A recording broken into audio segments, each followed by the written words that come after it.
live. Hello, everybody. This is Michael Beverly. I'm with SJ. Her channel's Truth Matters. How are you doing today, SJ? And thank you for joining me. Hi, I'm doing well. Thank you.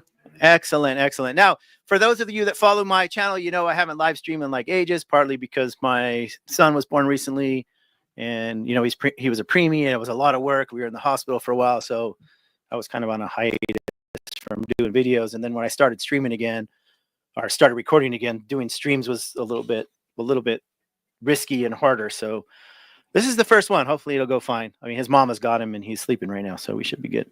Anyways, to set the stage for this, sort of the impetus of this goes back to the Derek Lambert of Myth Vision and Michael Jones of Inspiring Philosophies. They're arguing back and forth, and you had done a video about your position on it, and I had done a response, and you commented in my video that I was wrong about pretty much everything, and I said, well, let's talk about it, and you agreed.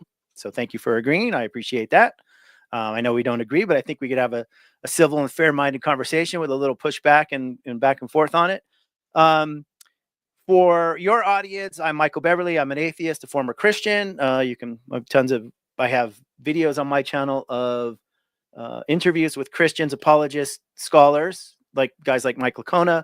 I also talk to, YouTube apologists, and I also do response videos. So it's kind of all over the board. And I've had live streams with various different people. For my audience, why don't you go ahead and describe, SJ, kind of what you do, what your channel's about? Great. Well, first I want to say congratulations on the birth of your child, your son. That's wonderful. Yeah, is that your only child, or you have other kids? Oh yeah, I have 3 adult ones. It turned out pretty decent. 2 of them are lawyers, one's a scientist. So I got two kids. One kid I'm really proud of, the scientist, and the other ones I'm like a little shaky on. So I thought I'd go for number 4 to see if I could even it out. Even out the bringing more lawyers into the world is definitely wasn't my plan. I'm kind of joking here, but yeah, I have adult kids, and yeah, there's a huge in a weird world of irony. My daughter moved back down here to Mexico, where she met her now husband, and they're due in March. So literally next month I'll have a grandchild born. And so I have a grandchild in one hand, I'll be changing diapers from grandkid to kid. So yeah, it's kind of it's a crazy, I don't recommend this for the faint of heart. I'm 59 this year. I'll be 60 later this year. And I don't recommend it for those that are, if you want a challenge, have a kid when you're 60. Yeah, that's it. Well, I wouldn't be able to physically do that, but it sounds like a good time. Yeah, no, to be honest here, I couldn't physically do it either. He's the sperm did not come from me. We offshored the sperm production.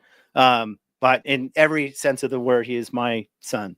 So, yeah, just as a sidebar there. My regular listeners kind of know about that, but anyways, back to you. Tell us about your channel, a little bit about your journey. And can you ground us a little bit in about I think it says on your channel, the way you express faith is through Catholicism. Is that correct? Yeah. So I was born and raised a Catholic. I went to Catholic grade school and Catholic my freshman year of high school.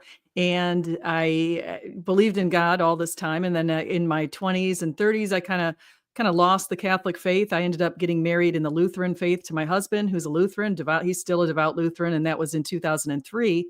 And then I waffled around a little bit, but I had some experiences with Jesus. And so I felt like I needed to get closer to Christianity. And I ended up in a Baptist church for about 10 years, actually a little over 10 years. And I was rebaptized, which apparently you're not supposed to do, but I was rebaptized. And then a couple of years ago, I just started studying and looking really into, actually over a bunch of years, I started studying and looking into the early church fathers and the church history and a lot of other things. And that led me back to Catholicism. And so I re-entered the Catholic Church, and I was actually volunteering over there. And I found out that my marriage wasn't considered valid because it wasn't validated in the Catholic Church. And so my husband and I, in December of 2023, had to convalidate our marriage in the Catholic Church. So now I could be recognized as a fully fledged Catholic, and without the stain of that. And so that worked out. He was a good sport. Your husband was a good sport to do that. He's a very good sport, actually, because he's not. He'll go to church with me every once in a while. He's not really. he's very much a believer in Jesus, but he's not like the same kind of, as crazy as I am. Like, I'm all over YouTube. And so I have a channel I started around 2017. I've had lots of atheists on my channel and interviews and things like that over the years. And I do think it's important to try to bridge the divide between Christianity and atheism, because if what I believe is true, I want to help you, and I actually need to reach out. It's part of my calling is in Christianity, is to kind of go out and share the good news with the rest of the world. And so that's what I'm doing. And I feel like a lot of times I'll pray for people that I meet. And so I don't think that can hurt, unless they say explicitly, do not pray for me. I will be praying for their eyes to open and that kind of thing. And so that's where I am. And so I changed the name to Truth Matters a couple of years ago, because I gave a commencement speech at my university, and the whole basis of the speech was about truth and how truth matters and people should strive for the truth and that kind of thing. I'm at a secular university teaching, but so I wasn't giving a speech about Jesus or Christianity or that kind of thing, but I definitely wanted to make sure that the culture kind of is steered in a good direction. And I think our culture has really gone astray over the past, especially since around the 1960s. And so I think it's important to shed that light. Yeah, I just did a response video. It hasn't come out yet to the conclusion, the closing speech that Mike Jones gave in his Lawrence Krauss debate on secular versus Christian ethics, which obviously we fall on different sides of that. I find Christian ethics to be horrific and horrible, and I would like to stamp out Christianity. You obviously take the opposite position, that I'm assuming you would agree with Mike Jones that Christianity is a good ethic and we should move towards Christianity. So yeah, that's a different discussion, obviously. But can you give me a little clue? Because part of the reason we're having this discussion is the reason I bring up Mike Jones was sparked by that. Mm-hmm. How do you, especially in light of certain scriptures, like in James chapter 1, where James writes about praying for wisdom and God will give it, and Jesus's prayer, the high priestly prayer in John 17, when Jesus prays for unity, how do you account for that? Mike Jones isn't a Catholic and you are. This is one of the reasons I reject Christianity as a truth claim, because if it really was true and God was really a loving father, why is there so much confusion and disagreement and hostility? I mean, you Catholics used to kill Protestants, and Protestants used to kill Catholics. I mean, your church used to burn Protestants at the stake alive. Now, I know you don't do that anymore, but when you say, the world's getting worse, I look at the world in the past, I say, no, the world's immensely better. The Catholic Church isn't burning people alive anymore. Isn't that an improvement? That's at the Catholic Church. Now, here's why one of the reasons why I'm a Catholic is because I realized that Jesus said something very specific to Peter. He said, "And you are Peter, and on this rock I will build my church, and the gates of Hades will not prevail against it." And from the roots of that, the church was literally built on top of the bones of Peter in where you can see the Basilica of St. Peter in Rome. And so the Roman Catholic Church is the source of Christianity. And even if you go to something like and ask which church was founded by Jesus, it'll say the Roman Catholic Church. It goes all the way back. So I believe that that's the one faith, and all these other ones diverged away from it merely because we're human, we're flawed, and we have a lot of flaws. And when Martin Luther came around in 1517 and basically said sola scriptura, the only source of infallible wisdom in God is the scripture. It's not the church tradition. And he started kind of with Protestantism, the whole idea of Western values. A lot of that's been built off of Protestantism and this idea of individualism. And Christianity the idea is that I think is a good value is in Christian ethics is this idea that Jesus said, "Do unto others as you would have them do unto you. And those who live by the sword will die by the sword." And he said a number of other things, that he wants us to just be better people. And he gave us, he bestowed upon us intrinsic human value and dignity. And I think that that's formed a core of Christian value, of the values of the West. And I think the West is benefiting from those kind of values, as opposed to, say, the values you might see prevalent in China and the Muslim world, where the value of the human is definitely diminished. And in China, especially in any formerly communist country, or current communist country, you can see that the value of the human is subjugated and conferred by the monarch or political power or authoritarian who's in power. And so I think Christian values, and Michael Jones that you brought up, I think he did a fantastic job in that particular debate, because he cited a bunch of studies that showed the benefits of intrinsic religiosity and on society. And he talked a lot about how these have positive health outcomes and other positive outcomes with happiness and well-being and all kinds of good things like that. And so, sorry, I talked too much though. No, it's fine. But the problem with those religious studies is that if you really want to look at the people that are the most successful in terms of health, happiness, earning a good living, having a good society, is the Jews. Like, if you're going to go down that path, why not be a Jew? And I often say to Christians, I don't understand why you're not a Catholic. Like, if you're going to believe the Christian story, you might as well go back to the earliest, Eastern Orthodox perhaps, but Catholicism would make sense to me.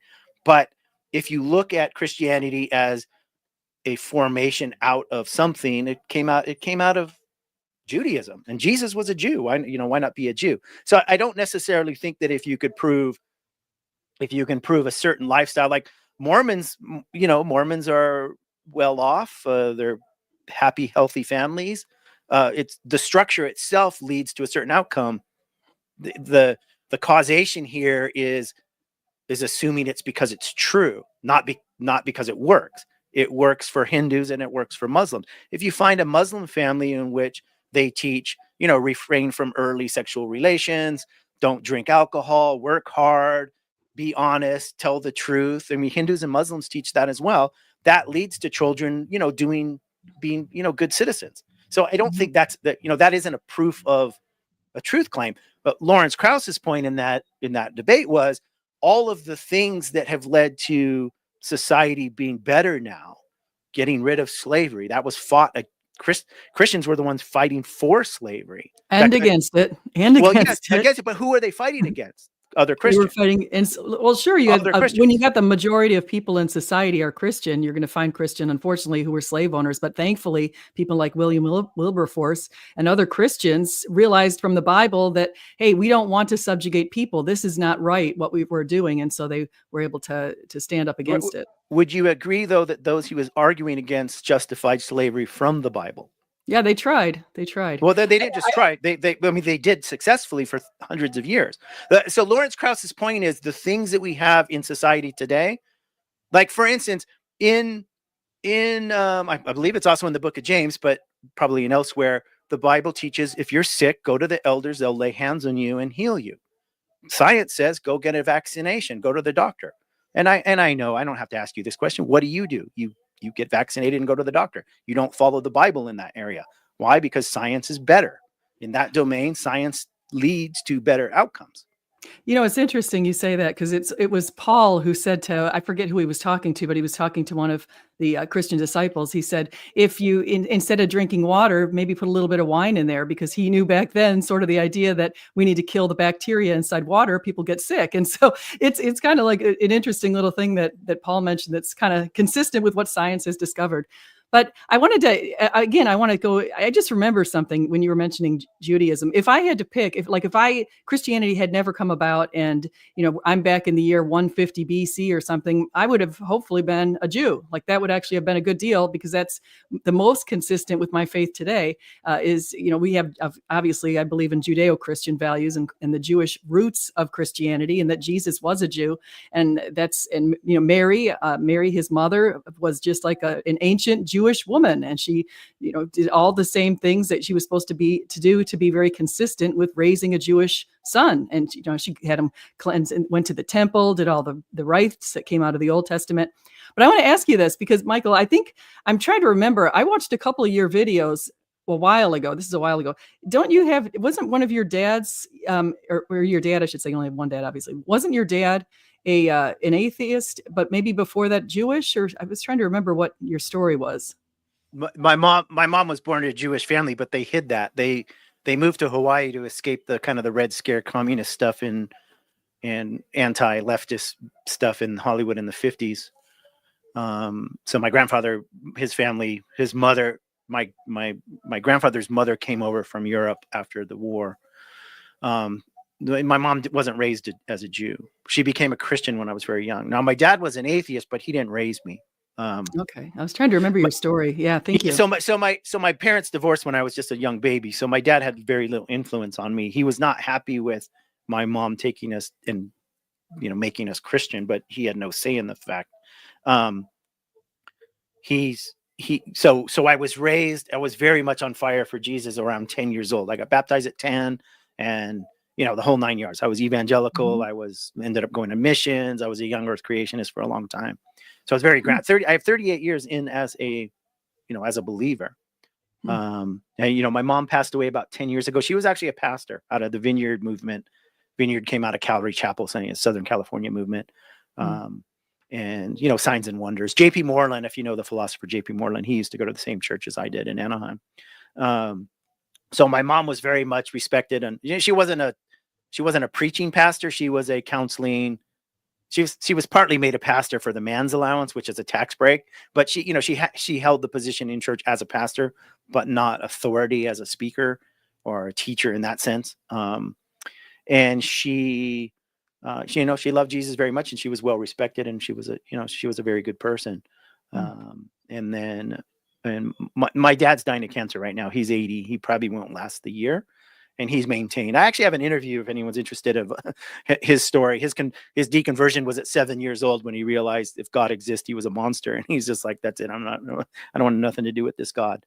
Now I didn't know that story until way later in my life. So it wasn't like I was raised by an atheist. I was raised early by just a non-believer, but not my mom didn't teach me anything about belief or not belief until we entered Christianity.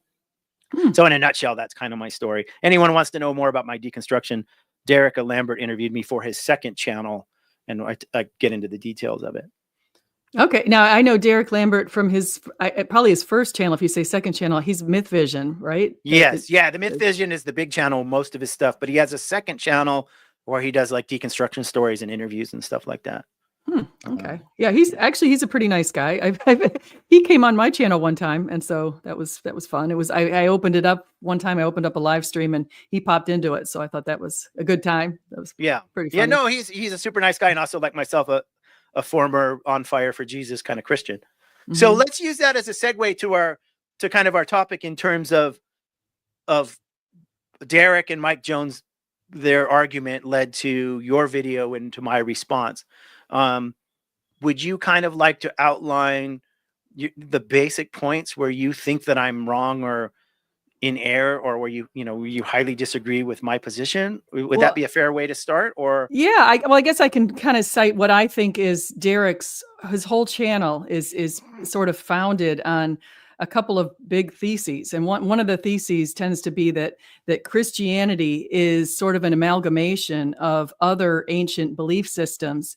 And there were myths in the past that turned out to be false. Therefore, if Christianity is considered a myth, if you define myth as a false belief or something like that, then if it's considered a myth, then it should also be sort of thrown away with these other ancient beliefs, like the beliefs in paganism and other Odin and Jupiter and all these different gods that were of the past. And so I'd say that that's his thing. And when I responded to Mike, because Mike was spending a lot of time sort of nitpicking the specifics on those myths from ancient times. And I just said that Christianity stands alone, and we don't even have to spend our time debunking other myths because it's different. Jesus came down, the word became flesh and dwelt among us, and what he did and what he's still doing today in the lives of many people is extraordinary. And it's just he is valuable and should be worshiped. And so his story is, to me, unlike anything else. And so even if it were, and actually that's what I said, even if it were similar in certain ways, like somebody says, well,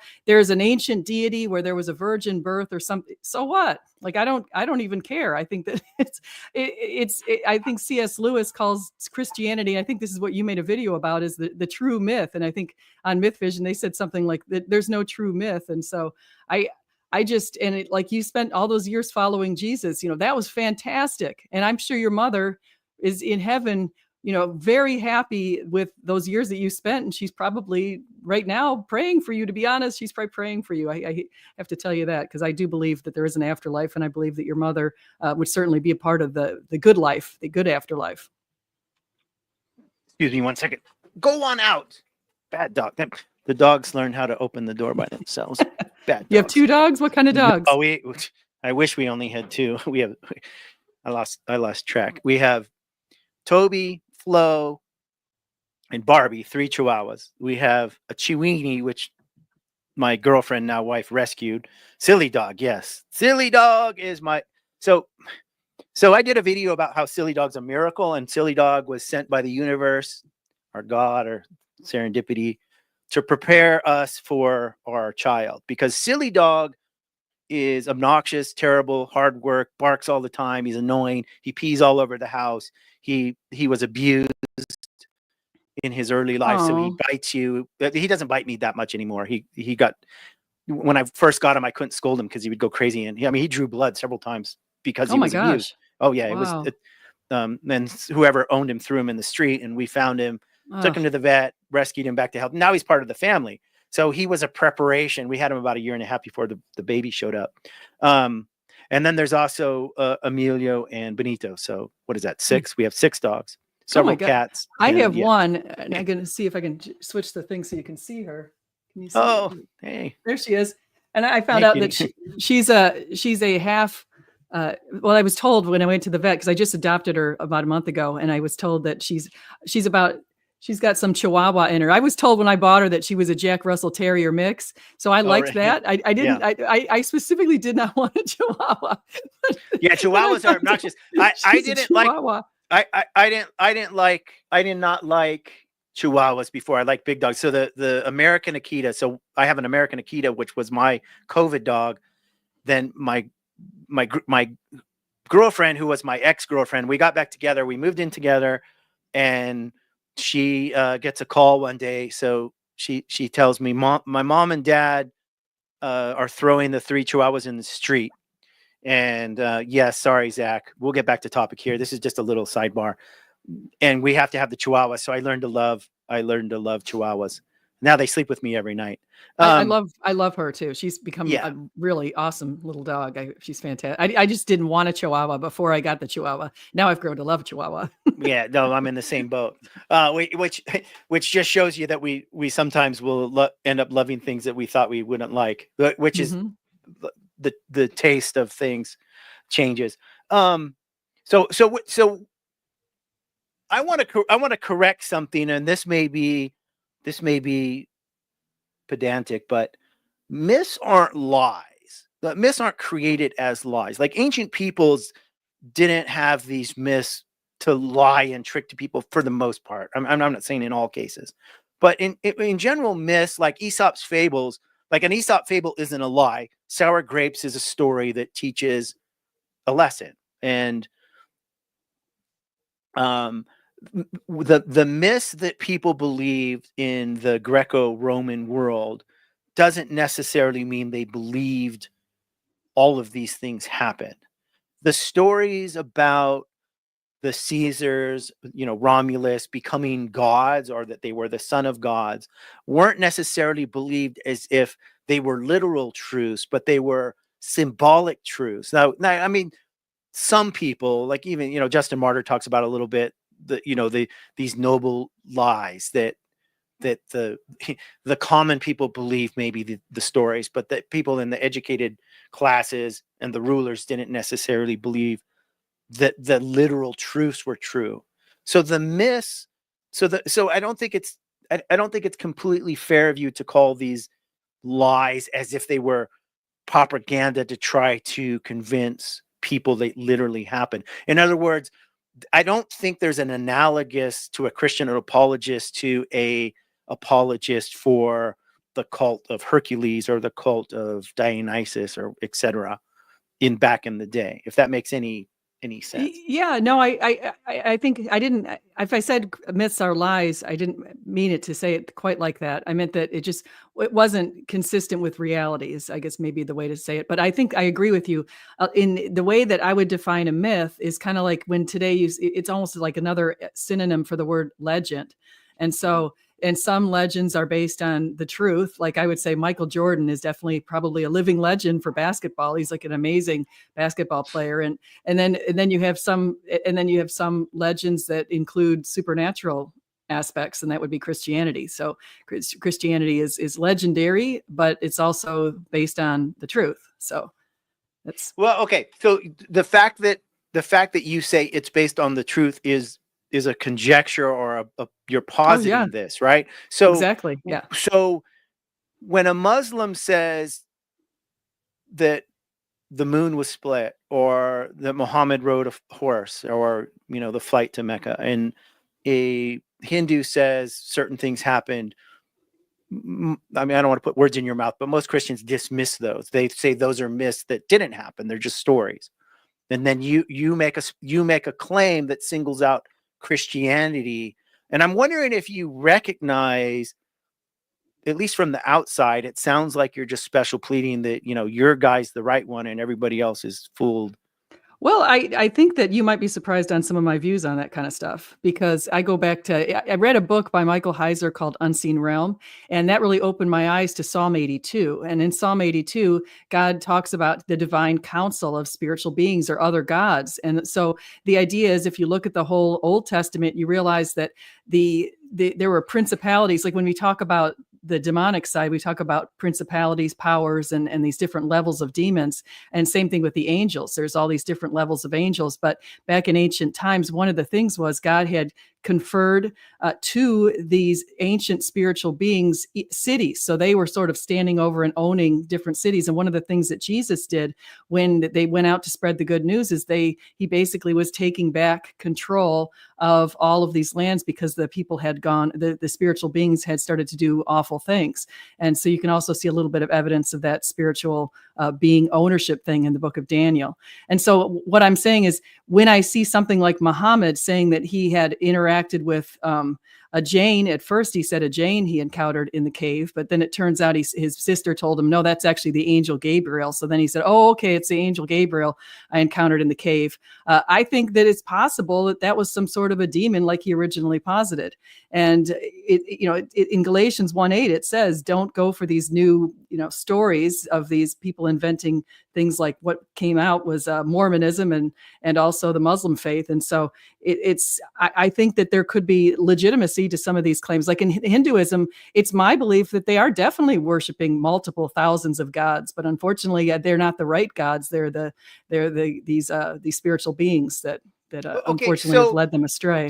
So why aren't you in the same boat? Because Paul had a vision, and that was just a demon, and Paul's heretical views completely overturned everything Jesus taught. Jesus said, I came not to overturn the law, but to fulfill the law. And Peter, who you say your church is founded on Peter, was opposed by Paul. Peter was a Jew. Peter believed in following the law, the Torah. So everything you've just said about these other faiths, if that were true, it would apply to your religion. Roman Catholicism is built on the lies of demons. Judaism is true. And if you really want to be following the truth, why wouldn't you follow the truth, Judaism? Well, that's what Jewish people would probably say that about Christianity. That's definitely, in fact, from your background have a family and a background with Jewish people, that's definitely something that they probably think about Christianity. One of the reasons why I think Christianity is the truth is because everything that, now, like you said, Paul and Peter did have a disagreement about circumcision. Peter thought you should still have everyone get circumcised, and Paul didn't see that you should still be doing that. Jesus also fulfilled the law, just like he said. He fulfilled the ancient law, and he gave us the new covenant, just as predicted in the book of Jeremiah and some other places. But the thing about Christianity that's different is the ancients, like you mentioned Justin Martyr. Justin Martyr he wrote 2 apologies, and he wrote a dialogue with Trypho the Jew, and it actually explained the Christian position pretty well. But what distinguishes people like Justin Martyr and Irenaeus and Ignatius of Antioch and these other early Christian followers was number one, they had access to the apostolic line, and even John in a couple cases. But number two, they also died for their beliefs. They were crucified in some cases, or beheaded in other cases. Some people were they were just martyred in really gory ways, and they were well positioned to know whether what they believed was the actual truth. That was what distinguished some of these ancient early disciples. Can I stop you there? Yeah. What is your source for these people? This is one of the very sad Christian apologetic lies, because there's no evidence for this at all. Even hardcore Christians like Sean McDowell, who wrote his dissertation on this, disagrees with you. Gary Habermas disagrees with you. There is no evidence of what you just said. We have what some are you evidence. saying? Wait. What are you saying? I don't have evidence of Justin Martyr existing? Or No. You don't have evidence of these people dying horrible deaths for their faith. Oh, That had firsthand knowledge of what they were dying for. Now, I think we both agree people die for their beliefs, like the 9/11 terrorist, and people die. The David Koresh, the whole cult in Waco died for false beliefs. So your they claim committed that suicide for false beliefs. Yeah. There are people who commit suicide, or they try to kill other people for their false beliefs. But these people, what I'm trying to say is people like Peter. Sean McDowell admitted that Peter was definitely martyred, and the Catholic Church affirms that he was crucified upside down. Paul was beheaded, and that also was confirmed by Sean McDowell in that book you're referring to. Yes, I agree with you. But Paul wasn't a witness. Paul had a vision, just like Muhammad had a vision. Well, Paul also, one thing that people always forget is Paul did have a vision on the road to Damascus, but he was also comforted by Jesus later in his ministry. Jesus stood by him at his bed. So it's in the book of Acts. A vision of No, he was comforted by Jesus, who was standing next to him in the book of Acts. So it was Jesus. He didn't say it was a vision of Jesus in the book of Acts. He said it was Jesus. So. Okay. There's a claim there. I'm talking about when Jesus's ministry on earth. So the claim of Christians is people knew Jesus had rose from the dead because they walked and talked and ate with Jesus, and then he died and then rose again. And the number of people that are in that camp might be Peter and James. Paul wasn't around till decades later, so Paul doesn't have firsthand experience. Wait. Paul wasn't around till decades later? What are you talking about? Paul wasn't there in 30 AD worshiping Jesus. Paul writes in 45 or 50, so it's at least 15, 20 years later that Paul's writing. At the earliest, you can put Paul's belief as maybe a decade plus after. In other words, I've never heard anybody say that. Paul, it's believed from many different sources, Christian and non-Christian, that Paul was around within a couple of years of Jesus' death, which is probably around the year 33. April 3rd of 33. I've never heard that, but let's imagine that was true. Even if it was a year after Jesus' death, he didn't know Jesus alive on the earth. So how would he know the vision of Jesus was Jesus? He didn't know Jesus' face. There's no photographs. There's no internet. There's no posters. He would have no idea what Jesus would look like. So how would he know the spirit that met him on the road to Damascus was? Because he asked him. He said, "Who are you?" And he said, "I am Jesus, whom you are persecuting." And so when Paul said, "Who are you, Lord?" And demons don't lie. So, well, I want to tell you that if you look at the ways that the actual early, and actually, let me go back to what you first said with Sean McDowell. Sean McDowell is a Protestant, and a lot of Protestants won't read what the early church fathers said. And so when they won't read like what people like Ignatius of Antioch actually said, or Justin Martyr said, or Irenaeus said, or Eusebius said, or Jerome said, when they avoid reading the saints, then they have to rely on sources that they will agree with. Because if they did read those particular sources, especially Ignatius, they would become Roman Catholics. I mean, that's the problem. It's one of those things. So they avoid the actual early sources when he constructed his book and he wrote his dissertation. And that I found is one of the reasons I left Protestantism. I started reading the ancient church fathers. But let me go back to your assertion that Paul encountered a demon on the road to Damascus. How is there anything that Paul, like, for example, Jesus said, "Those who live by the sword die by the sword," and he wanted us to live in peace, to forgive our enemies multiple times, and to always turn the other cheek. That was totally different to the lifestyle of Muhammad and the choices that Muhammad said to do, and why we see the Muslims doing what they're doing today. It's also totally different from your entire history of your church, SJ.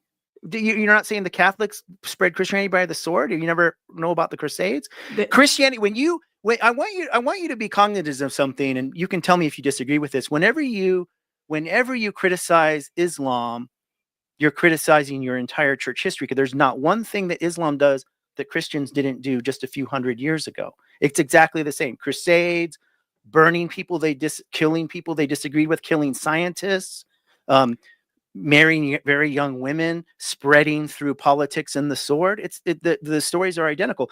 The Catholic Church would not have grown if it didn't wipe people out. Millions were killed by people that believed in Catholicism. So to say that it's different, right? Millions were not killed by Catholicism. That's actually, historians have pieced together the list of people, and it's not even close to that size.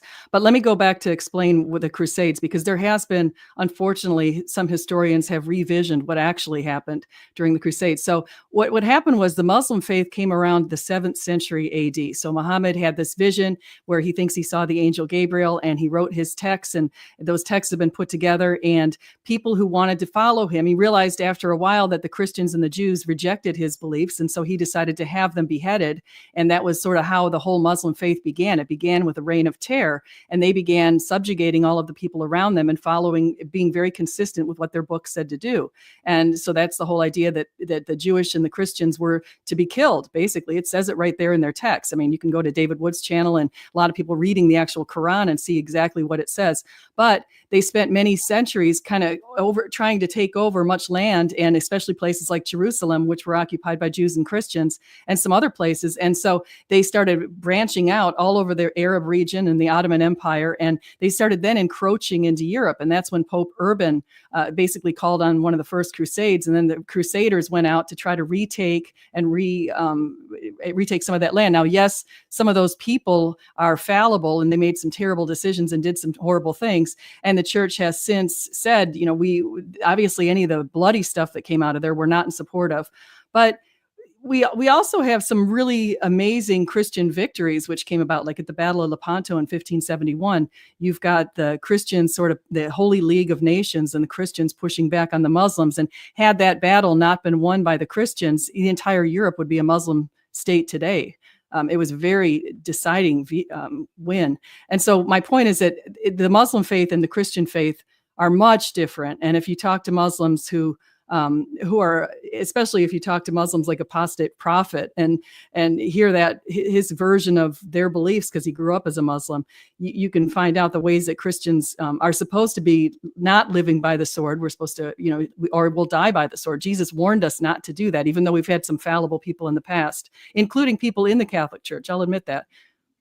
Well, okay. So I happen to live in Mexico, and if you travel below South of America, or United States of America, from Texas and California down, it's all conquest, imperialism, and destruction of native peoples by Catholicism.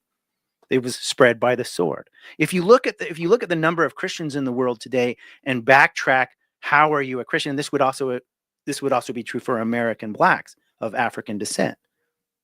They are Christians because their ancestors were brutalized, raped, and murdered by Christians in the name of Jesus.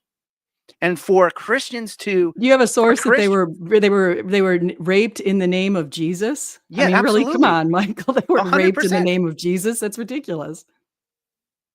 Have you read Numbers? Numbers is coming out of the ancient Mosaic tradition and the Mosaic law. And God said, if you see a beautiful woman among those conquered, you can marry her. I mean, this is established by Yahweh. Jesus said, I came not to change the law.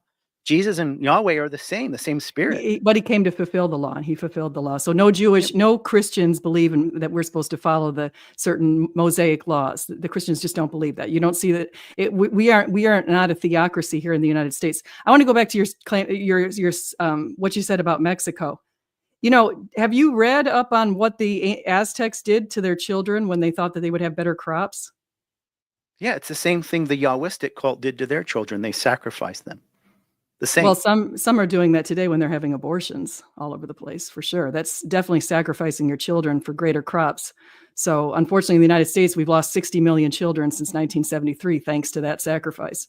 So yes, there are some Christians, unfortunately, who are still sacrificing their children. You're right, but they're not doing it the way that the Aztecs were doing it. My point is that in the Aztec world and actually one of the reasons it converted to Catholicism wasn't based on the sword.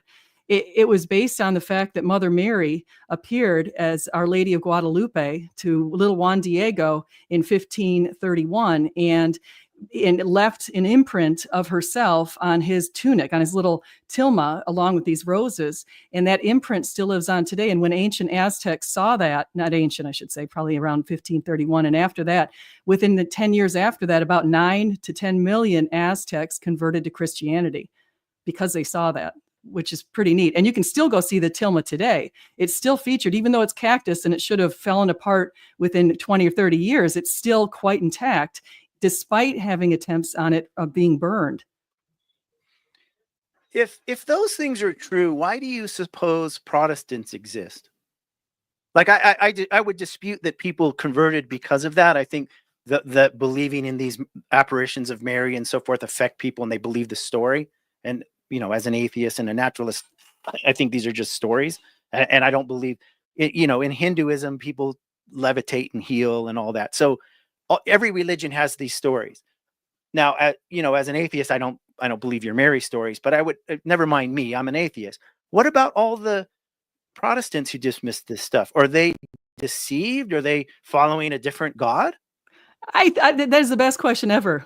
That's what I want to know. What about the Protestants? Like when I see Capturing Christianity makes a whole big video on Zaytun, Our Lady of Zaytun, who started appearing multiple times over a period of years to thousands of Muslims and thousands of Christians over in Egypt, in Zaytun, Egypt, around 1973. He shows all the documentation, the filming of it, everything else. She had appeared to the president, even Anwar Sadat. And all these people see it, and I'm thinking, what are the Protestants saying about this? And a lot of them are making videos against Michael. I'm saying Capturing Christianity, but Cameron. Yeah. So I mean, it's shocking to me because it's shocking. Cameron is a complete foolish person and makes the most ridiculous arguments. That's not fair to say about him. He's a pretty nice guy. He may be a super nice guy, but there's no respect for him in the atheist skeptic community because we see him as promoting buffoonery and nonsense. And so, you probably see me like that too. I'm sure. Well, okay, I've seen a little, yeah, fair enough. But so here's the thing: the claims that he's making in those apparitions are all easily explained through natural things. People self-delude. People believe all kinds of nonsensical things. And what's funny to me is you accept that, but dismiss all the other apparitions, all the other visions, all the other stuff. And then you say, well, maybe it's demons and stuff. So I want to ask you what I think is a very fair question. If your God and your position is true, why would a loving God allow the vast majority of people on the planet to be deceived by demons and other gods and Satan and these other visions and these other things? Because your position has to be that you have the truth, and the supernatural things that happen in your worldview are true things that support your true facts. But all the people that believe that what they believe are true supernatural things are supporting false facts. And that would seem to me that God, if he's orchestrating this stuff, is literally wanting most people to be deceived. Why would God allow, presumably these demons and Satan are at least as smart, if not smarter than people, and that they can do amazing things that seem to convince people. Why, what human father would act this way that you would say that's a good daddy? I mean, would you think I'm a good daddy if I teach my kid some bizarre stuff and tell him, I saw a vision and I know XYZ is true? No, you would say you're a bad father for doing that. I believe very firmly that, well, number one, Christianity has grown. There's about 2.4 billion Christians in the world right now. It's the largest religion that there is out there. And of that, about a billion of them are Catholics. And so Christianity has grown and it's spread. And at one point, according to Christian faith and according to the book of Revelation, at some point, we'll all be given a vision of Jesus. We'll all see Jesus and we'll all understand that he's the truth. And so at one point, we'll all be Christians. We'll all understand Christianity, I should say, whether or not we choose to accept it. But I want to go back to when you say about all these other visions and all these other things. What's really interesting at my workplace, I work with some of my best friends are people of all different faiths. I've got two really good Jewish friends. The guy who used to be in the office right next to mine for 9 years or 8 years or something is Hindu. He's a fantastic guy. There's another really good person that I hang out with a lot who's a what is he again? Muslim. And so I have people in different faiths, and I think to myself, they're very firm. I even talked to my Hindu friend quite a bit about Jesus because his wife is Christian, and I was trying to figure out how do I fit, because he says he prays very specifically, and he named a couple of these gods that he prays to, and he's got these little statues and things like that. And so I think to myself, now, according to my belief system, what he believes is wrong. I think he believes that Jesus is just another God of thousands of gods. And so, which is kind of an interesting way to look at it. But why do people have these other, I think a lot of it is just when you seek the truth, I think that's what leads you to Christianity. And I think some people just either are apathetic about it, or they just don't want to know the truth, or they're really pleased with their own religion. So can I interrupt you there? So your position is that the vast majority of people on earth don't care about truth, but Christians do? To me, this is why I call Christianity a religion of bigotry and racism. So if I'm putting words in your mouth, explain to me how I'm wrong here. Because it seems to me what you're saying is very bigoted. Brown people don't care about the truth is what I hear. Tell me why I'm wrong. Tell me why I'm wrong. Everybody cares about the truth. But it just depends on what they're searching for. Are they searching for the truth in our ultimate purpose, or are they searching for another kind of a truth? So I think we all seek the truth. That humans are hardwired to want the truth. We're hardwired to seek the truth, and we're hardwired to seek God too. It's just that some people don't, or they're just, they were born into a faith and they never look at other faiths outside of that, or they can't. If you're in a Muslim country, you might lose your life if you try to be an apostate. So it's a very risky thing to do in some parts of the world. And so they don't seek the truth, meaning that they don't say prayers to God to say, open my eyes to the truth. Because that's what I did. I said prayers. I was looking at the Eastern faiths and I thought they were exotic and fascinating. And I had thought really interesting stuff. But then I kept praying for the truth, and the truth then set me free. So if a Mormon was here, and Mormons live in America, which has a reasonable freedom of religion, and while Mormons were persecuted, I mean, in the formation, for the most part today, a Mormon in Utah lives a relatively free life. Like nobody's trying to kill them. Nobody's trying to stamp them out.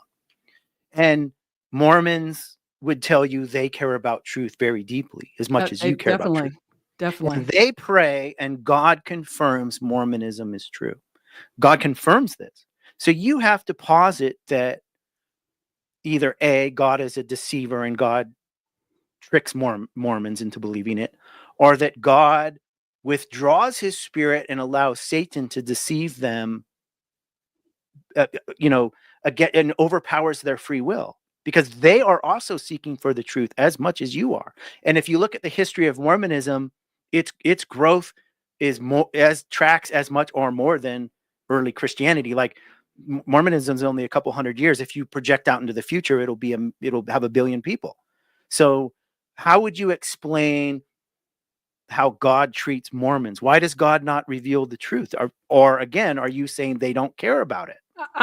Number one, I believe that God is looking and shining a light on 8 billion people on this planet. Every single person is God's child. We're all made in the image of God. Mormons are made in the image. Muslims are made in the image. We're all in God's image. Really important stuff. But what I'm trying to say is that and the Mormons say they get this burning in their bosom and they feel like they've got the truth. They definitely have aspects of Christianity that are the truth, but I don't know very much about the Mormon faith. I do know that I've encountered a lot of really, like you said, really nice Muslims, upstanding people. I've been out to Utah a few times or a couple times, and the Mormons are fantastic people, big family people. They go out and they do missions. I mean, I think if I had to choose a faith based on some of the lifestyle stuff, that might be one of the ones that I consider if I were out in Utah. But then again, when I seek the truth and I look at the Bible and I don't look at the Book of Mormon, instead just go from the Bible, it leads me to believe that Jesus is who he says he was, which is a divine Son of God, ever eternal. And I follow everything that's consistent with the Nicene Creed. And so Mormons don't affirm the Nicene Creed, and that's where we differ. Okay, but don't you see the analogy here between you and Jews? So you do to the Jews what Mormons do to you. Yeah, I definitely see that. Okay, so in your worldview, you have to believe, unless you think Jews don't care about truth, you have to believe that God allows Satan or demons or whatever to blind all the Jews and all the Muslims. And especially in America, where both Jews and Mormons have access to libraries, education, and YouTube videos, that they stay stuck in this falseness. And if we had a Jew here, he would say, SJ, I want to walk you through the Hebrew. Like, do you know Hebrew? Probably, I'm assuming you don't know Hebrew. A rabbi would say, let me walk you through the Hebrew and I can prove to you Jesus can't be the Messiah. So internally, Christianity contradicts itself. It can't be true. The Old Testament is very clear. God is one. There's no son that becomes God or is God. And the Messiah, when the Messiah comes, he will establish peace on earth. And that didn't happen with Jesus. So I real quick here, I don't want to get on this. Okay, go ahead. Well, I just wanted to say a couple of things. One of the reasons why I think Christianity is true is because when I was praying for God to give me an aspect of the truth, I found myself sitting next to a pastor on a plane, and he directed my attention. He said, who am I describing? He was pierced for our transgressions. He was crushed for our iniquities. You know, he died for our sins, basically. And I was said, that's Jesus. Where is that in the New Testament? He's like, oh no, that's Isaiah 53. Can I stop you right there? Years. Can I stop you right there? The pierced is a mistranslation. You can open your Bible and there'll be a note if you have a study Bible. Pierced is a lie. Pierced is a Christian lie. So the word in Hebrew does not say pierced. It's actually, it does appear that way in the Dead Sea Scrolls. So this is an apologetic lie. The original text does not say pierced. It's also in Psalm 22. It says his hands and his feet were going to be pierced. Psalms 22 has nothing to do with the Messiah. This is a Christian fiction. So they circled around me, bulls of Bashan. They divided my clothes. It's a very good allusion to exactly what happened to Jesus about 1,000 years after that was written. And we also have Zechariah 12:10. It said the firstborn was going to be pierced. So we've got a lot of evidence coming out. And then there's Psalm 110. You said, the Lord said to my Lord. King David is writing that. Who's the other Lord? King David is the king. He doesn't have a Lord above him besides Jesus. So the Lord, the Father, said to my Lord, the Son, and that's why Jesus stumped the Pharisees with that exact question.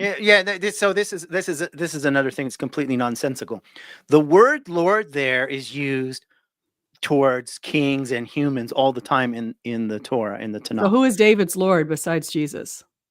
Well, certainly not Jesus. Who would have been the Lord of David? David had no clue that Jesus existed. So who would have been his Lord? So the Lord, King David says, the Lord said to my Lord.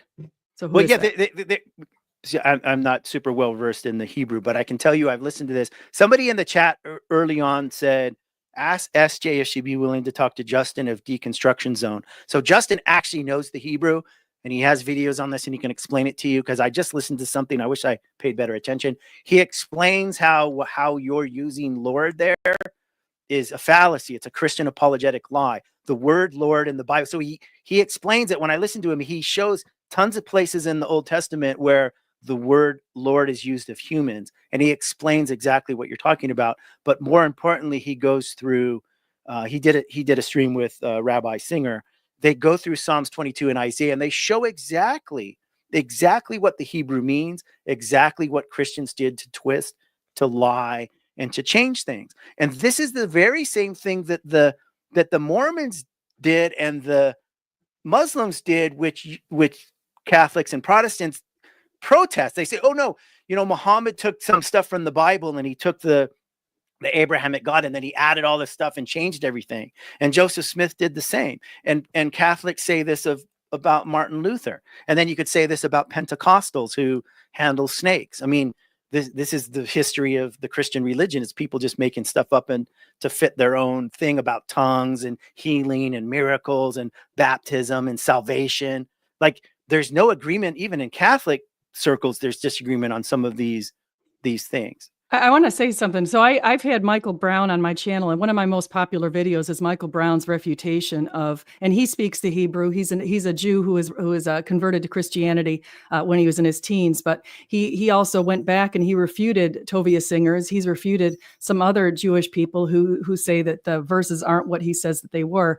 And I also go to the channel One for Israel. But I also, I just finished reading, or I should say listening to the dialogue with Trypho from Justin Martyr back to about 150 AD. And he was complaining about the Jews changing some of their texts at that point. And he was specifically referred to the hands and feet of Psalm 22 that were pierced. He said that around 150 in the dialogue with Trypho the Jew. And he also talked about some other verses. He was all over Isaiah 53 and what exactly that meant and how it was translated that early on. And so it's just interesting when you see some of the same arguments that some Jewish people and even some people in different faiths have been making for many years against the Christian faith, and it goes way back. Well, yeah, of course it goes way back because they know the Torah. Now, it's interesting to me that the example you brought up is somebody that converted in his teens. I've noticed something about people who have strong apologetics is they quite often have a story of a conversion in their teen years. Like, so Melissa Doherty, she's basically a heretic hunter, hardcore Protestant, Jesus is real, blah, blah, blah. She was a New Ager who converted to Christianity at 16 or 17 and fully bought the story. And it admits that she knew nothing about the Bible. So she was totally on board, sold out. And then later she goes to apologetic school, like cross-examine Frank Turk stuff. And voila, it's all true, and I believe it all. Now, as a Catholic, you could agree with me that a lot of what they teach is nonsense. And I think we would stand together with that. What I would ask you is, when you are trying to pick what scholars, and so, for instance, Tovia Singer is a Orthodox Jew who believes in the supernatural stuff. So I disagree with a lot of stuff, and I've been told by other scholars that Tovia Singer misrepresents stuff historically and stuff. So, I only brought that up because he had a good talk with Justin of Deconstruction. So, I would go on Justin's channel. I didn't answer that. Sorry about that.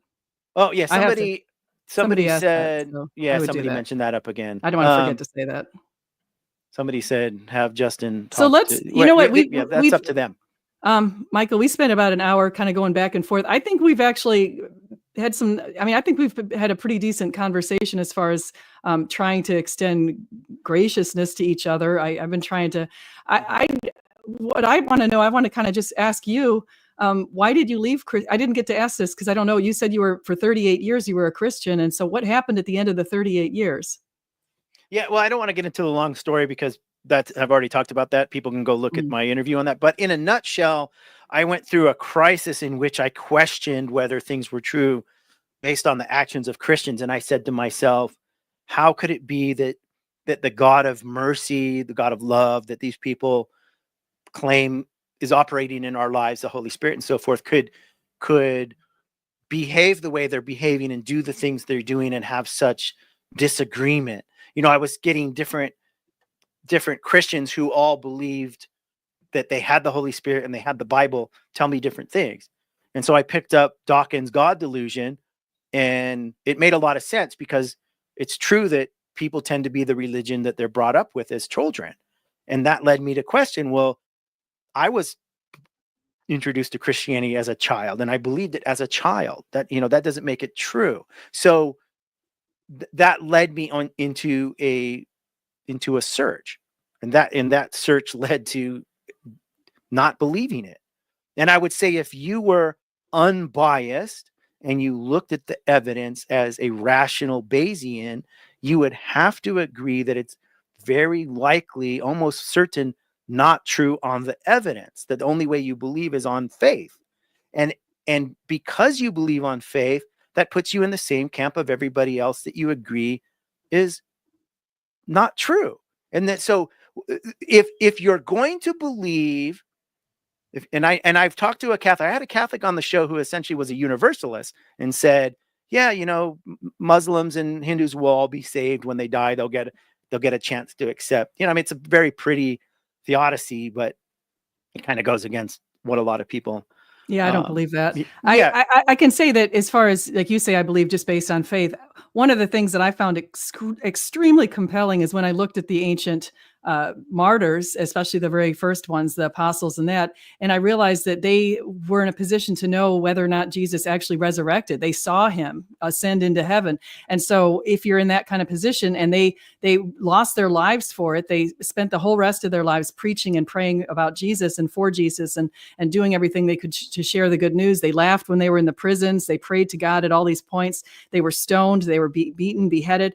And I found that extremely compelling, and I would call that evidential. But as far as my personal, but those are stories, right? I believe those occurred. On faith. You believe those on faith? No, we've got plenty of ancient evidence that occurred. And so we've got plenty of sources. I could go back to Irenaeus, Eusebius, and many others, and also document that all the way down to Ignatius of Antioch and Clement of Rome, right after St. Peter. And so we've got the documentation from a ton of people from ancient times. But wait, let me say why, though, I believe. That isn't what brought me to Jesus, though. What brought me to Jesus were my own experiences. And so I think that I hope and pray that everyone who is in this chat who's questioning whether or not Jesus is the truth does have an experience to make it like a Saul on the road to Damascus type of experience. Well, people do have experience, and that was my point. So Robin's question, if you were born in Iran, would God have led you to Christianity? Most likely no. I believe yes. Well, you believe for you, but most people in Iran aren't led to Christianity. So most people believe the culture and the upbringing. So you're describing a God here to me that's a monster. Why does God love you? Like, would you agree with me that you don't have a choice? You believe in God because the evidence convinces you, right? And you just said your experience convinces you, correct? So you have evidence and you're convinced by your experience. Yes, I am 100% convinced that Jesus is the truth. So I believe you, and I'm 100% convinced he's not the truth. Why does God hate me and love you? Why does God hate Muslims and Hindus? He loves you. No, he doesn't. If he absolutely loves you. If I throw my child, my little baby in the street to be raised by wolves and child molesters and evil people that have raised by your own, like what you said, you were raised by a very kind mother. He didn't throw you in the street to be raised by wolves. No, I'm asking you about my son. If I threw him out to be raised by by Mormons, by Muslims, by Hindus, people you believe is the truth, wouldn't you say that would be evil of me? Then, and if no, then you're saying no, the religion you believe doesn't matter? I think that Jesus has given or will give every single person on this world a lifeline that basically offers them to come to him. And I do believe that very, very faithfully. This is after death or during life? During life.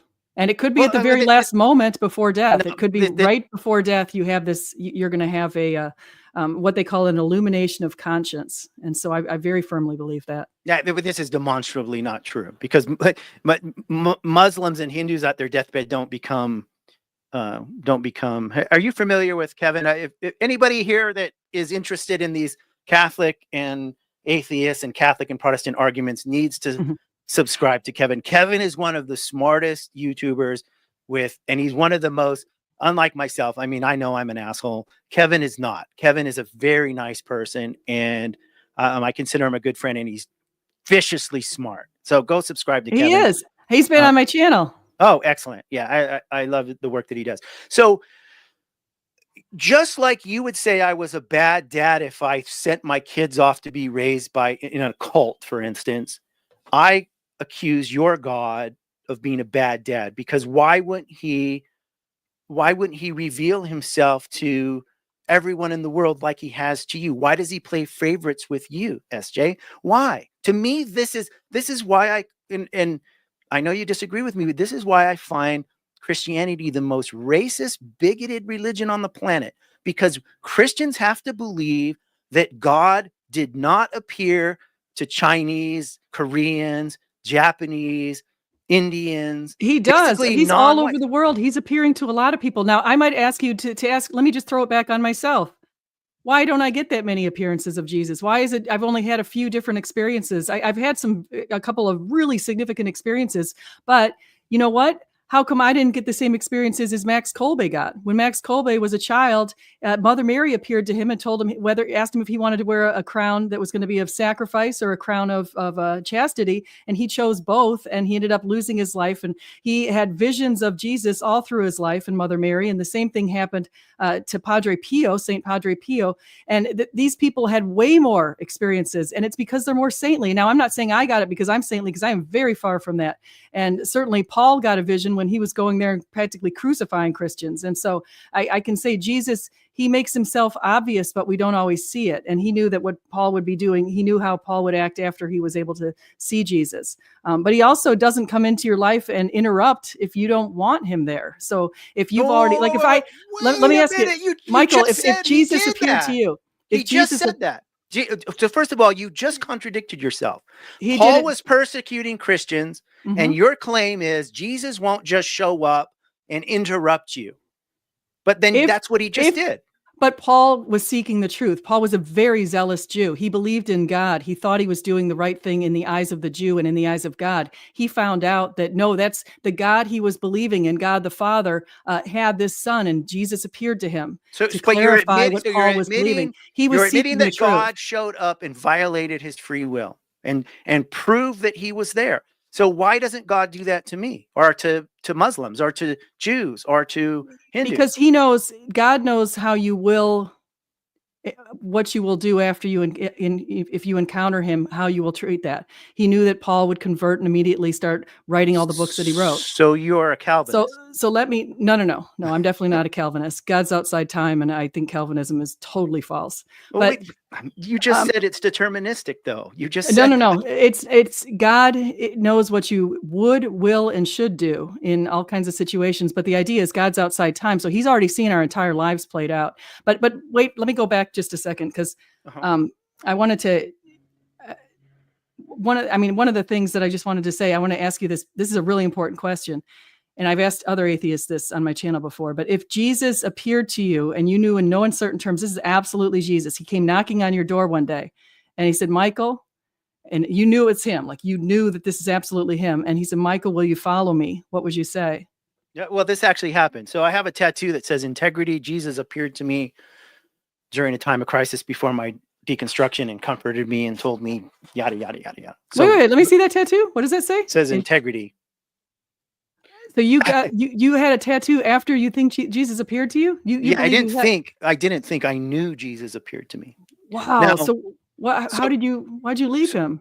Well, for many reasons. One is because people believe that spirits, Jesus, the prophet of Muhammad, whatever, the mind is deceptive. The mind deceives us. And this is, none of us disagree with this, right? If somebody came to you and said, I had God himself show up and tell me that Mormonism is true or Hinduism is true, you would say, no, that's a demon. Yeah, that's what you said earlier on, right? So we know people are deceived, right? So I had to ask myself, was I deceived?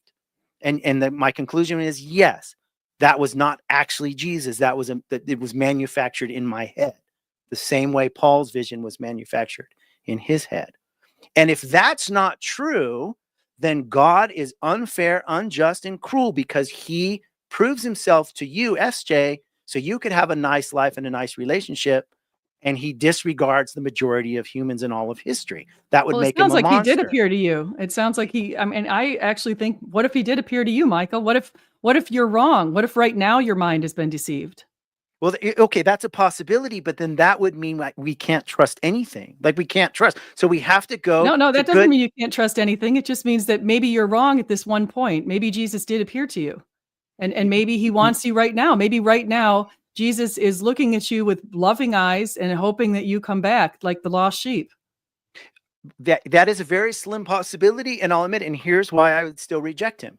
Luke 19:27 lays out the heart of Jesus. Bring the unbelievers before me and slit their throats.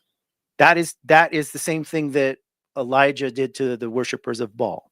Your God, and read Revelation 19, your God is a mass murdering psychopath. Oh, So if geez. Jesus showed up, no, it's in the Bible. Oh, it's so sad. Genocide. Michael, Have you read it's Revelation so 19? unfortunate. Have you read Revelation 19? I do know that there is going to be a heaven and there is a hell, and I also believe in a purgatory, but I definitely believe heaven and hell, and there certainly will there hell is the separation of you from the love of God. And the longer you're in hell, the more evil people become in hell. The more evil your spirit is going to become. It's going to be the worst place possible. There will be gnashing of teeth, and it's horrible. And one of my firm beliefs is that I don't want you to be there. I do not want Michael Beverly to find himself absent of God in the end of your life. That is absolutely what I don't want. And so one of the reasons I wanted to come on your channel is because I thought maybe I can just, like Greg Kukul has said, maybe I can just plant a little seed of the truth, and then maybe you'll come back. I honestly hope you do. Highly doubtful. I don't want to go to heaven. If heaven's real, I'll choose hell with most of my friends and the people that I love, like my own kids. My two of my adult kids are atheists, and they're going to hell. I'll join them. So the idea that you have the truth and the rest of us don't, this to me is what's offensive. And this to me is the proof that your God is evil. And this goes to answering why I reject it. Now, you didn't answer my question. Have you read Revelation 19? Jesus shows up at the end of the age on a white horse covered in blood. The blood flows like rivers. Jesus is a warrior. He slaughters Jesus was millions of people. Have you ever seen or read the book on what exactly happened to Jesus? He was beaten so severely you couldn't even recognize him, consistent with Isaiah 52:17. So his blood, it was Jesus's blood, because he was beaten with all kinds of whips and everything else. So he was the blood. That was Jesus's blood. He was the lamb that was slain. Okay, let me ask you a serious question. Jesus knew he was going to come back, right? And sit at the right hand of the Father. He knew he was coming back. That was part of the prophecy. He knew he was, he would come again in glory to judge the living and the dead. So Jesus knew that his painful death over maybe a few hours, maybe 6 at the most, would be over, and then he would be back and restored to full power at the right hand of God. 6 million Jews were killed by Christians in Germany, World War II. Starved to death, tortured. The Nazis did horrific things to 6 million plus Jews. I totally agree. Who suffered worse, the Jews or Jesus? I don't believe that the people who committed those atrocities, include Hitler. Hitler was definitely not a Christian believer. He might have pretended like he affirmed some of the Christian beliefs to buy the Christian vote. Okay, never mind. He was a known occultist. He was a cultist. Agreed. With Satan. Agreed. That's fine. So the stuff he was doing was satanic. Were all the Lutherans fake Christians that carried out his orders, and all the Catholics fake Catholics? Look at the statistics of Germany at the time. It's majority Lutheran and Catholic. They did the dirty work. They killed the Jews. Hey, they're guilty. They're guilty. And apparently a lot of them have severe cognitive dissonance from doing that. So, but my question is, who sacrificed more? Jesus, a few hours of death, knowing he would be restored to full power? To me, that's not even a sacrifice. And why do you even believe this is? So this goes back to the original topic of Jesus and our pagan gods, right? So the idea of going back to myth fishing is what Jesus did wasn't original. This was a story. It doesn't even make sense in light of Judaism. Where in the Torah do you find the idea that God requires human sacrifices to forgive? In the Old Testament, God forgives people when they ask, when they're contrite. This is the God that says, I don't want sacrifice. In the Old Testament, God asked Abraham to sacrifice his son Isaac. And so Abraham began to prepare a place that they were going to burn Isaac. And Isaac asked, where was the sacrificial lamb? He knew that not lamb, but where was the sacrifice? And they saw a ram in a tree. And God told Abraham not to sacrifice his son. It was going to turn out that the sacrifice that was going to happen later, that was a foreshadowing of an actual sacrifice. God asking his own son to give up his life for us, because he had no sin. He was able to make a sacrifice that was going to clean us and open the gates of heaven to us, because we were filled with sin. So why couldn't God? So in the Torah, God forgives by asking. If you ask God, he is just and righteous to forgive you. He doesn't need a sacrifice for that. What compels your God to require murdering his own son, bleeding out a human sacrifice? Like, isn't God all powerful? Why couldn't he just forgive people? Because God is a mixture of perfect justice and perfect mercy, and so he had to do something to. There is a justice, and Satan had a pull on us because of sin. Sin aligns us with death, and so Jesus did what he did so that he could open the doors of heaven to us and give us eternal life. And so he's the perfect sacrifice, and it was consistent with you know the Torah pretty well. It was consistent with the Passover lamb. Was given and was slain starting in Moses' time for us, and to give us a sign of how. Are you aware what those sacrifices were for? So somebody made a comment, God required animal sacrifices in the Old Testament. This is true. But these sacrifices weren't to forgive somebody. Somebody could be forgiven simply by asking. If you were contrite and you meant it and you said, God, I'm sorry, he forgave.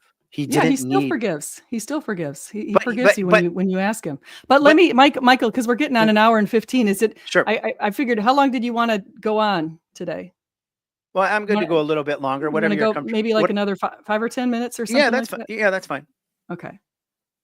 So let's get on something, because I know it doesn't sound like you're not going to change my mind, and I'm not going to change your mind. So if in a perfect world, let me ask you this: in a perfect world.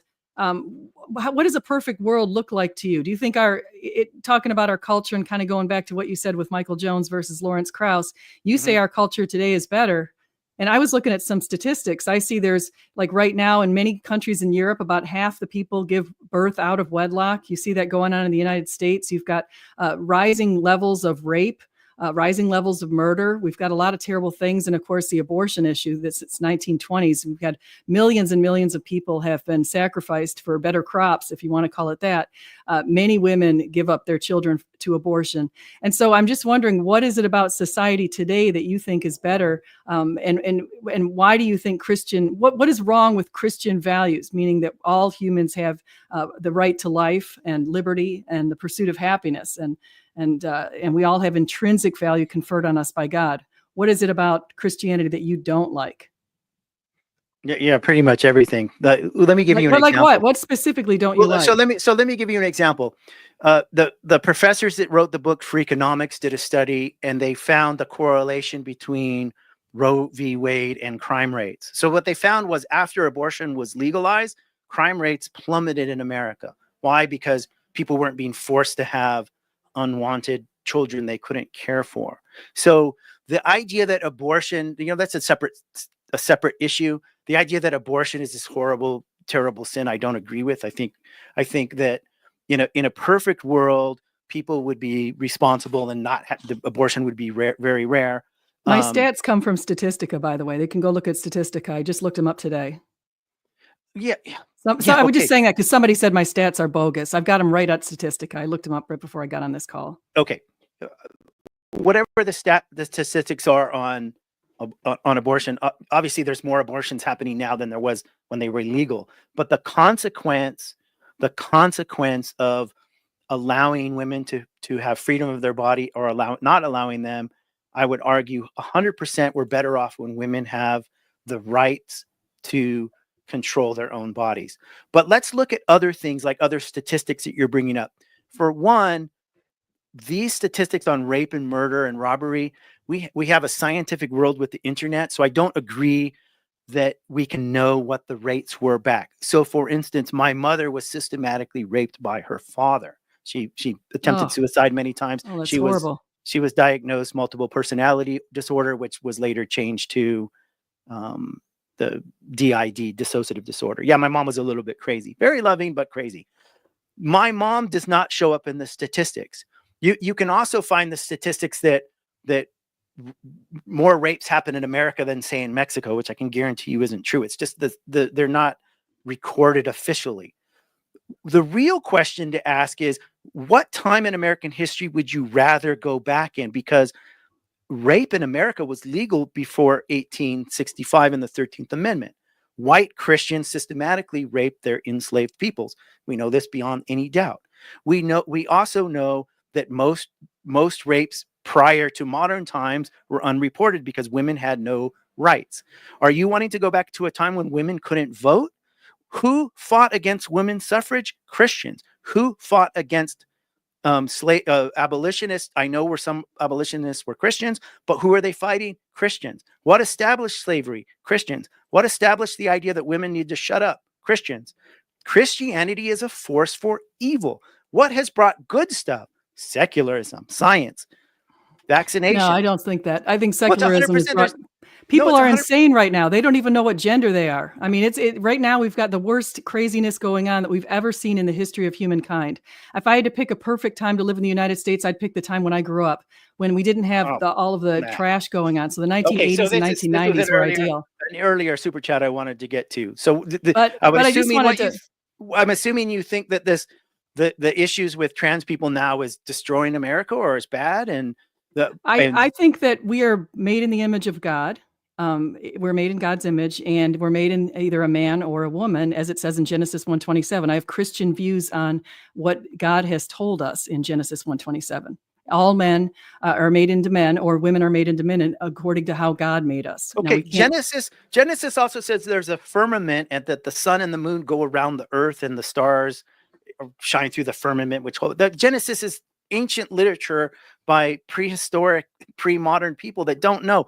Forrest Valacher, I haven't watched it yet. It's on my to watch list. He just did a thing on sex. It came out, I think, yesterday, explaining biological sex and gender. The science on this is well established. You are simply wrong, just like Christians were wrong about heliocentric solar system and evolution. Okay, Michael, this is getting a little silly. I want to thank you for inviting me on your channel. You've been pretty gracious. I know you don't agree with me, and I don't agree with you on obviously pretty much every single topic we talked about today, but I bet you we would agree on other things if we met in real life. So I wish you the very best, and I hope you have a wonderful afternoon. Thank you very much for coming on the show. I appreciate your graciousness as well. And yes, I would challenge both of us to keep learning. I mean, I think we agree on that, right? Absolutely. Okay. All right, folks. Thank you so much. Like, share, subscribe. I will try to do some more live streams because they're fun. Thank you, everybody. Thank you, everybody. And real fast, go watch this video if you're curious on this, because the science is well established on this. And that's it. I'll leave everybody with that. Bye-bye. Thank you, SJ. Thank you. Have a great day.